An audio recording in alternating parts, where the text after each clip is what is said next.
生活指數比泰國真係好嘅，同埋嗰個人工係泰國嘅幾倍。即係你去泰國玩，你都知啦，即係可能香港嘅1蚊等於嗰度嘅4匹。咁你去食嘅每一餐買嘅每一樣嘢，你都會覺得好平。咁同一道理，如果泰國人嚟香港揾錢，就會覺得好似好多。以前就會仲有水燈節啦，就可能會一大班員工一齊租一架旅遊巴，就去西貢呢個放水燈咯。係啊，而家就未必有啦，即係唔會話真係當係一件當係一個 gathering咯，可能會係燈牌嘅父親節。咁同我哋有咩唔同咧？就父親節就真係國王嘅生日，係啦。幾時㗎？係12月5號。12月5號生日。係生日。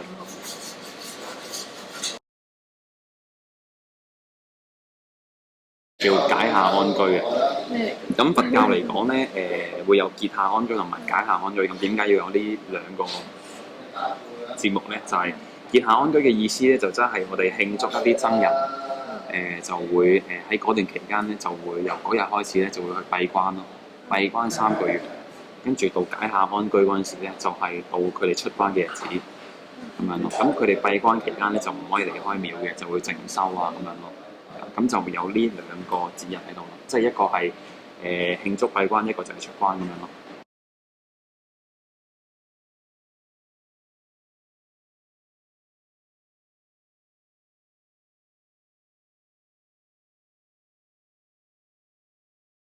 嗰陣時係叫做已經係一個集團咯，係即係已經係一個叫做蕉業集團。邊個招啊？香蕉個蕉就係呢個樹葉嘅葉。點解係呢度嚟嘅？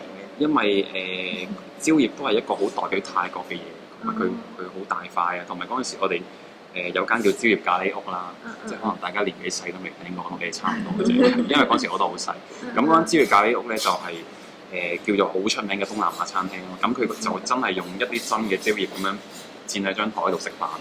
咦，好似嘅。係啊，嗰陣時係好大，銅鑼灣啊，總之全香港好多分店，係啊。但係總部就喺九龍城。因為以前佢近住機場啊嘛，所以好多人過嚟食嘢。呢度九龍城好最旺，有舊機場嗰邊真係最旺。所以其實係方便，即係覺得呢度多人食嘢，咁就喺度開餐廳，咁然之後開餐廳就喺度附近住就方便啲。係啦，唔使坐車。